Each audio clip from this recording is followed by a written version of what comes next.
It looks like there were a lot of connections to the Brookings Institute, which, for those of your viewers who don't know what this is like the prominent left-wing think tank here in our nation's capital. And we think there is a connection between the president of Brookings and those dossiers that were given to the State Department that mirrored the Steele dossiers, which, look, all of this, what does this mean? This was the Clinton campaign's dossiers. It was the dirt. It was a phony story that they sold not only to the American people, but they sold it and corrupted our FBI, where it appears like these dirty cops were more than willing to take this information and present it to the FISA court. Yes, that was Congressman Devin Nunes on this program back in 2020, exposing direct links between the Brookings Institute and Christopher Steele's fabricated dossier, which was bought and paid for by Hillary Clinton and her campaign and the Democratic National Committee. Last week, Steele's primary subsource, Igor Danchenko, who was also an analyst at Brookings, was arrested and charged with 5 counts of lying to the FBI. The third indictment in special counsel John Durham's probe. He has since pleaded not guilty. My next guest took the depositions of several of the players who were pushing the phony Russia collusion lie. Former Pentagon Chief of Staff Kash Patel joins me right now. He, along with Devin Nunes, cracked open this case 3-4 years ago. Kash, it's good to see you this morning in a snowy Pennsylvania. Great looking shot there. Great to be with you, Maria. Thanks so much for having me from Happy Valley. So, Kash, connect the dots for us. You heard Devin talking about the Brookings Institute. I'll bring up the graphic of Durham's indictment of Danchenko, talking about Danchenko working as an analyst at Washington-based bank think tank, which is the Brookings Institute, where he focused on Russia and Eurasian geopolitical matters. Tell me about the connection that Danchenko had in Brookings. Yeah, that's a great starting point. And let's front load the conversation, Maria. John Durham issued subpoenas to the Brookings Institute. I don't think most of America knows that, but he actually issued federal grand jury subpoenas for documentation, which we now know he used in his indictment against Danchenko. And who was Danchenko? Danchenko was Fiona Hill's former research assistant. Who is Fiona Hill? The world probably remembers. She's the one who conjured up the Ukraine impeachment fiasco in her time at the White House. And why is she important? Fiona Hill connected Danchenko to Christopher Steele. A political operative in the White House connected Christopher Steele to his primary source and allowed her to get all this false information into the FBI.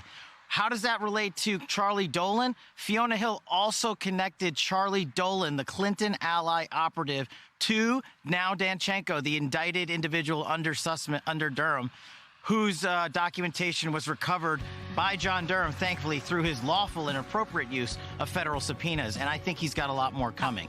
John Durham, over 1,000 other documents that have not yet been declassified that I know include intelligence that goes specifically to this criminal activity that would be the basis for further indictments. And, you know, again, what happened with the Steele dossier, a grand jury is saying was criminal in nature, and I expect that all of the folks that are involved with creating it and peddling it falsely would be in jeopardy.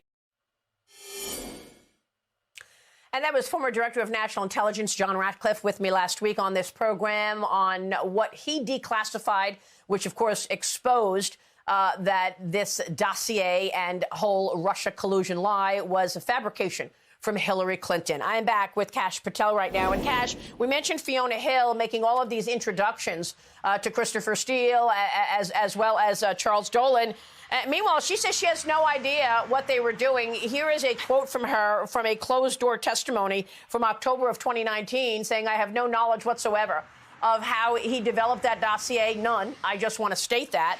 What are your thoughts on this? And give us your sense of the 3 indictments we've seen so far and where this is going.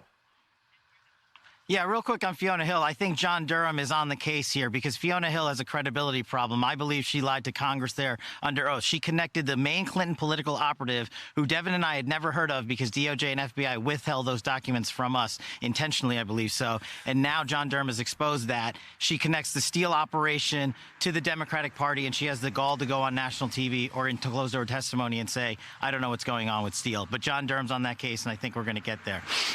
As to the 3 indictments that John Durham has issued, I believe he's built a sort of triangle of indictments, as I call them. At the top of the pyramid, you have Sussman, who represents an indictment of the Hillary Clinton campaign, the DNC, the law firm, and Fusion GPS, funneling tens of millions of dollars to perpetuate the biggest fraud in American history into the FBI. The bottom 2 pillars of the Durham triangle, I believe, are the John Durham's indictment of the FBI attorney, which is literally an indictment of the FBI and now a criminal conviction for lying to a federal court to perpetuate a fraud and get a FISA warrant falsely. The last leg of the Durham triangle comes in the form of his recent indictment of Danchenko. Who's Danchenko and why does it matter? Danchenko is Steele's main source, introduced to Steele by Fiona Hill, who Steele relied on to write his dossier, in which he said Steele, received credible information from Danchenko. We now know Danchenko's a liar. We also know, because of the Durham investigation, Danchenko provided no credible information to Christopher Steele. So his credibility has been destroyed, and these merchants of menace are finally coming to light thanks to John Durham's great work. And he's got a long way to go. And I'm glad he's getting the the information that Rod Rosenstein and Chris Wray intentionally withheld from Chairman Nunes in our investigation during Russiagate probe.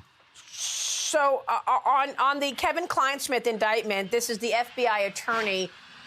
Does it end there, or are we going to see a road to others in the FBI, perhaps getting arrested for directing Kevin Kleinsmith? This is a young guy who obviously changed paperwork to say that Carter Page was not an asset of the CIA when, in fact, he was.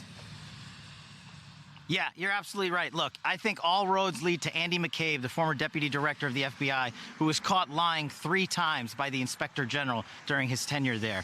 Kevin Kleinsmith, the mid-level FBI attorney, cannot pull off the greatest political scandal in history alone. He needs direction from his supervisors. He's a convicted felon. He doctored a piece of paper for the FISA court. Now, as a former national security prosecutor who did FISAs, know how horrendous and how egregious that type of conduct is. But more importantly, I know that it cannot be done alone. It is virtually impossible to get that information to a federal judge for a secret surveillance warrant without the deputy director of the FBI knowing it. And I think all roads lead to Andy McCabe. His credibility is in question, not to mention that of Peter Strzok, Lisa Page, and Andy McCabe, who orchestrated the insurance policy to prevent Donald Trump from becoming president. That's their own text messages. Real quick before you go, you took the deposition of Jake Sullivan. As I keep saying on this program and have for some time, those who abused power are now in power. Jake Sullivan was the communications person for Hillary Clinton. A manager for her. Now he is working for Joe Biden at the NSA. He said he put out a tweet and a post back in October of 2016. Listen to this. This could be the most direct link yet between Donald Trump and Moscow. Computer scientists have apparently uncovered a covert server linking the Trump organization to the Russian-based bank. Here is his post that Hillary Clinton then tweeted out. Jake Sullivan was peddling and spreading the dossier. He was, and he has the gall to come into Congress. And as you mentioned, I took so many of those depositions and say he had no idea, like Fiona Hill, how the dossier was created or who the $10 million Jake Sullivan and the DNC were paying was being utilized to collect foreign intelligence fraudulent information. So I think John Durham's on his case. And Maria, wouldn't it be the irony of all ironies for the current national security prosecutor to get charged with an actual felony based on real information and fact and not have this Department of Justice withhold exculpatory evidence like they did to the former national security advisor under Donald Trump? I think that's the accountability that the American public so desperately need. And I think that's where this road is going and where John Durham's taking us. So stay tuned. I think we're only 60 to 70% of the way there. All right, we'll keep watching that and talk with you along the way. Kash, thanks very much for joining us from beautiful, snowy Pennsylvania this morning. Kash Patel.